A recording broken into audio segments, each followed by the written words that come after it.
بسم الله والصلاة والسلام على رسول الله وعلى آله ومن والاه وبعد. أشهد أن لا إله إلا الله وحده لا شريك له وأشهد أن محمدا عبده ورسوله. قال الله سبحانه وتعالى: وما من دابة في الأرض إلا على الله رزقها ويعلم مستقرها ومستودعها كل في كتاب مبين. معزز و مکرم حاضرین، آج 12ویں پارے میں سے منتخب چیزوں کو آپ کے سامنے بتلایا جائے گا، جس میں آخر میں آپ کے سامنے حضرت یوسف علیہ السلام کے قصے کو مکمل نہ بتاتے ہوئے بلکہ مختصراً اور آدھا بتایا جائے گا تاکہ کل اس کو اور مکمل بیان کیا جا سکے۔ پہلی چیز اللہ تبارک و تعالی نے فرمایا: وما من دابۃ فی الارض الا علی اللہ رزقها، کہ اس کائنات میں جو بھی چوپائے ہیں ان کے اوپر اللہ تبارک و تعالی نے رزق کو دے دیا ہے، یعنی اس کائنات میں انسانوں کو تھوڑو چوپائے جتنے بھی ہیں، جانور، کیڑے مکوڑے، سب تک رزق کو پہنچانا یہ اللہ تبارک و تعالی کی ذمہ داری ہے کہ اللہ تبارک و تعالی ان تک رزق کو پہنچائے۔ اسی لیے کہا جاتا ہے کہ اللہ تبارک و تعالی تو وہ ہے جو رات کے اندھیرے میں کالے پہاڑ پر کالی چونٹی کو اس کی رزق کو وہاں پر اللہ تبارک و تعالی پہنچاتا ہے۔ اسی آیت کریمہ کو دیکھ کر ایک امام ہے، انہوں نے کیا کہا کہ آج اس آیت کریمہ کو جنگل میں گئے اور پرکھ لیے۔ کیا پرکھتے ہیں؟ جنگل میں جانے کے بعد دیکھتے ہیں کہ ایک جانور ہے کنویں میں گر گیا۔ اب کہتے ہیں کہ کنویں میں گر گئے، اب دیکھتا ہوں کیسے اللہ تبارک و تعالیٰ اس تک اپنے رزق کو پہنچاتا ہے۔ وہ جا کے درخت کے اوپر بیٹھ گئے، اتنے میں دیکھتے ہیں کہ ایک شیر آتا ہے اور ایک اونٹ کو دوڑائے رہتا ہے۔ اونٹ کو جب دوڑاتا ہے شیر، اور شیر کیا ہوتا ہے، جب اونٹ دوڑتا رہتا ہے آخر میں جا کر جھاڑی میں پھنس جاتا ہے۔ اب اس کے بعد وہ زور سے شیر کھاتا ہے، جتنا کھانا ہے اس کو کھائے گا۔ کھانے کے بعد وہ کیا کرتا ہے، دوسری چیزوں کو غصے کے مارے وہ پھینک دیتا ہے۔ جب پھینکتا ہے تو وہ گوشت کے ٹکڑے اور اس کا بدن آگے کنویں میں گر جاتا ہے، اور موجود بھیڑیا کنویں کے اندر اپنے رزق کو پا لیتا ہے، اور اس کو کھانے کے بعد وہیں پر بھیڑیا مر جاتا ہے۔ یعنی اللہ تبارک و تعالیٰ نے جس کے رزق کو جتنا لکھ دیا ہے اتنا اللہ تبارک و تعالیٰ اس کو پہنچا کر رہے گا۔ اب اس کا مطلب یہ نہیں کہ بھائی اللہ رزق کو دینے والا ہے، گھر پہ بیٹھے رہو اللہ پہنچائے گا، نہ۔ سنیں ترمذی ابو زہد کی روایت، اللہ کے نبی صلی اللہ علیہ وسلم نے فرمایا: لو کنتم توکلون علی اللہ حق توکلہ لرزقتم کما ترزق الطیر تغدو خماصا وتروح بطانا۔ کہتے ہیں کہ اگر تم لوگ اللہ تبارک و تعالیٰ پر اسی طرح بھروسہ کرو جس طرح اس پر بھروسہ کرنے کا حق ہے، تو اللہ تبارک و تعالیٰ تم کو اسی طرح دے گا جس طرح پرندوں کو دیتا ہے کہ وہ صبح خالی پیٹ نکلتے ہیں، شام کو پیٹ بھر کر واپس آتے ہیں، کھانا پینا اپنا ساتھ لے کر آتے، یعنی صبح نکلتے محنت کرتے تب ان کو اللہ تبارک و تعالیٰ اس کا بدلہ دیتا ہے۔ تو اسی طرح جب ہم محنت کریں گے، اسباب کو اپنائیں گے، تب اللہ تبارک و تعالیٰ رزق دے گا۔ وَيَعْلَمُ مُسْتَقَرَّهَا وَمُسْتَوْدَعَهَا، اللہ تبارک و تعالیٰ جانتا ہے کہ آدمی کہاں رہتا ہے، عام طور پر آدمی کہاں رہتا ہے، وہ مستودعها، اور آدمی کی وفات کہاں ہونے والی ہے، کس جگہ مرنا ہے، اس کو بھی اللہ تبارک و تعالیٰ جانتا ہے۔ یعنی اس کا ٹھکانہ اور اس کی وفات کی جگہ کو دونوں کو جانتا ہے۔ اور اس کے بعد اللہ تبارک و تعالیٰ نے پھر رزق کا تذکرہ کیا ہے۔ اس کا مطلب، اور ایک مطلب مستقر کا بتلایا گیا ہے کہ مادر رحم، یعنی مادر رحم کے اندر وہ رہتا ہے، تو اللہ تبارک و تعالیٰ نے اس کے بعد جب رزق کا تذکرہ کیا، اس کا مطلب یہ ہے کہ مادر رحم کے اندر ہی اللہ تبارک و تعالیٰ بندے کو، بچے کو رزق پہنچانا وہیں سے شروع کر دیتا ہے۔ اس کا تذکرہ اس آیت کریمہ کی گہرائی میں ملے گا، نہ کہ اوپر ملے گا۔ اس کے بعد اللہ تبارک و تعالیٰ نے ایک دوسری چیز یعنی حضرت نوح علیہ السلام کے قوم کا تذکرہ کیا کہ نوح علیہ السلام نے اپنی قوم کو 950 سال تک اللہ کی طرف بلایا، سوائے چند لوگوں کے ان کے قوم کے کوئی لوگ ایمان نہ لے کر آئے، بلکہ انہی کے خلاف سازشیں کرتے رہے۔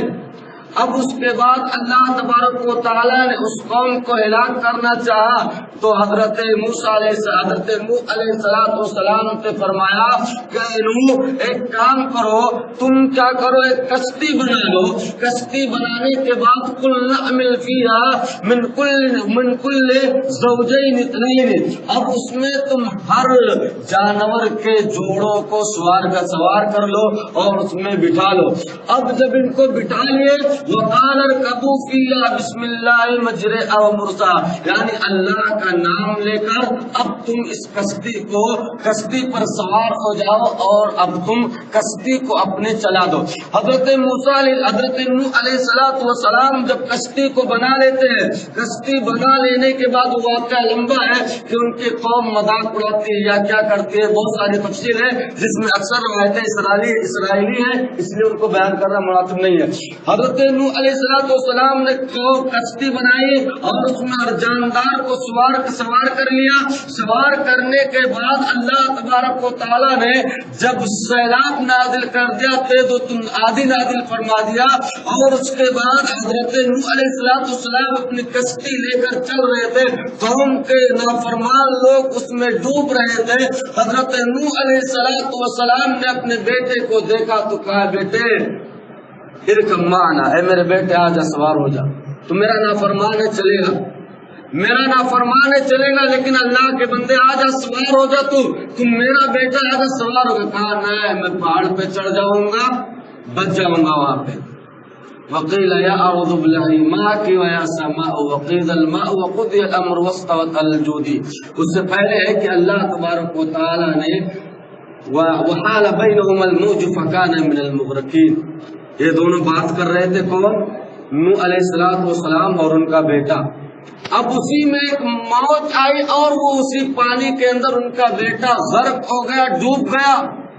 جب نوح علیہ السلام نے اپنے بیٹے کو ڈوبتا ہوا دیکھا تو فرمایا، وَنَادَى نُوحٌ رَبَّهُ قَالَ إِنَّ ابْنِي مِنْ أَهْلِي وَإِنَّ وَعْدَكَ الْحَقُّ وَأَنْتَ أَحْكَمُ الْحَاكِمِينَ۔ اے اللہ، یہ میرا بیٹا ہے، ڈوب کر مر رہا ہے، اللہ تیرا وعدہ سچ ہے، بیٹا میرے اہل سے، اللہ تیرا وعدہ سچ ہے، بیٹے کو میں نے بچا لیا۔ سب قدر کتنی جوش میں آ گئی۔ ایک نبی ہو کر حضرت نوح علیہ السلام اپنے بیٹے کو ڈوبنے سے بچا نہ پائے، ایک نبی ہو کر حضرت ابراہیم علیہ السلام اپنے باپ کو جہنم سے بچا نہ پائے، ایک نبی ہو کر حضرت محمد مصطفیٰ صلی اللہ علیہ وسلم اپنے چچا ابو طالب کو جہنم کے آگ سے بچا نہ پائے، نبی ہو کر نہیں بچا پائے۔ آج ہمارے پاس کچھ نہیں ہے، ہم سب کو بچا سکتے ہیں۔ آج ہمارے پاس کچھ نہیں ہے، نبی کے مقابلے میں ہماری حیثیت کیا ہے؟ کچھ نہیں ہے۔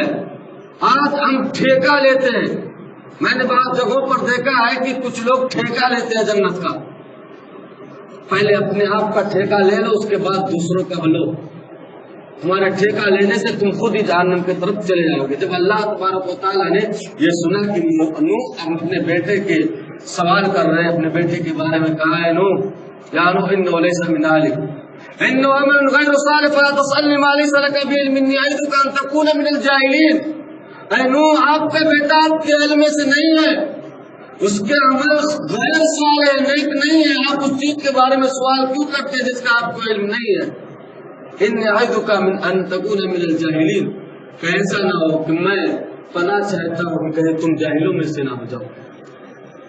نوح علیہ السلام نے جب رب کی آواز سنی، رب کی اس کلمے کو سنا تو فرمایا، رب انی اعوذ بک ان اسألک ما لیس لی به علم، اے اللہ میں اس چیز سے پناہ مانگتا ہوں کہ میں نے اس چیز کا سوال کر دیا جس کا علم میرے پاس نہیں ہے، یعنی میرا بیٹا میرے میں سے نہیں ہے۔ اہل کا مطلب ایک یہ ہوتا ہے کہ ایمان والے یہ آپس میں ایک دوسرے کے اہل ہوتے ہیں۔ یہ ایمانی رشتہ نسبی رشتے سے زیادہ اہم ہوتا ہے، یاد رکھنا۔ ایمانی رشتہ، ایمانی اخوت یہ نسبی اخوت سے زیادہ اہم ہوتا ہے۔ اس چیز کو یہاں حضرت نوح علیہ السلام کے بیٹے کے قصے سے لے کر جاؤ۔ اس کے بعد حضرت ابراہیم علیہ السلام کے مہمانوں کا تذکرہ ہے۔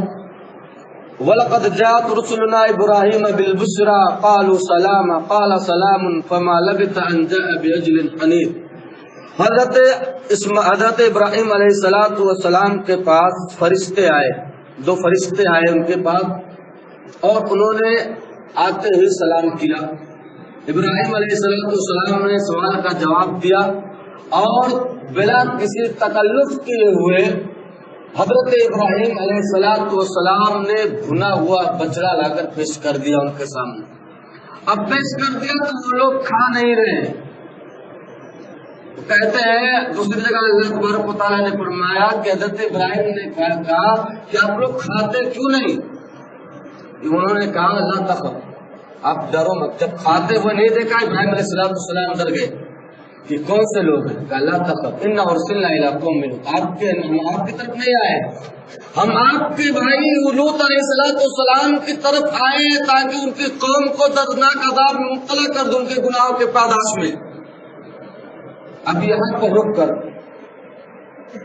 مہمان کے آداب کو لے لیتے ہیں، ہے کہ نہیں؟ میزبان کیسا ہو، کون سا کام کرے؟ نمبر 1، کسی کے گھر مہمان آئے تو سب سے پہلے مہمان کی ذمہ داری خود ہے کہ کیا کرے، وہ سلام کرے۔ سلام کرنے کے بعد مہمان کے جس کے گھر مہمان آیا اس کی ذمہ داری ہے کہ سلام جب آئے تو اس کا جواب دے۔ اب سلام کلام ہوا، مہمان آ کے آپ کے گھر بیٹھ گئے، اب تیسری ذمہ داری آپ کی کیا بنتی ہے؟ جو کچھ گھر میں ہے بلا کسی تکلف کے لا کے دے دیجیے۔ یہ نہیں خود تو پریشان ہو، مہمان اگر بھوکا ہو تو اس کو بھی پریشان کر ڈالیں۔ بھوک کے مارے بیچارہ تڑپ رہا ہے، تم ابھی جو ہے قورمہ بنانے میں فلاں نہیں فلاں اور ڈھکا بنانے میں لگے ہوئے ہو، وہ بیچارہ پریشان ہے بھوک سے۔ تو جو کچھ آپ کے گھر میں ہے ترنت بلا کسی تکلف کے لا کے اس کو دے دیجیے اور اسے کھلا دیجیے۔ اس کے بعد یہ لوگ جب فرشتے حضرت لوط علیہ السلام کی قوم کی طرف جاتے ہیں، لوط علیہ السلام کے گھر پر جب یہ فرشتے پہنچتے ہیں، ان کی بیوی نافرمان تھی۔ حضرت لوط علیہ السلام کی بیوی آپ پر ایمان نہیں لائی تھی۔ جب دیکھا کہ خوبصورت بچے اور خوبصورت نوجوان میرے گھر پر آئے ہیں، اپنی قوم کے اوباسوں اور بدماشوں کے اندر جا کر خبر دی کہ ہمارے یہاں بہت خوبصورت نوجوان آئے ہیں۔ ان کے قوم کا معاملہ یہ تھا کہ اپنی عورتوں اور بیویوں کو چھوڑ کر یہ لڑکوں سے بدفعلی کیا کرتے تھے، جس کی پاداش میں اللہ تبارک و تعالیٰ نے ان کو سزا دیا، اور سزا کا بھی تذکرہ اللہ تبارک و تعالیٰ نے آگے کیا ہے۔ تو حضرت لوط علیہ السلام کے قوم کے لوگ آگے ان کے گھر کے پاس اور حملہ کرنا چاہتے تھے۔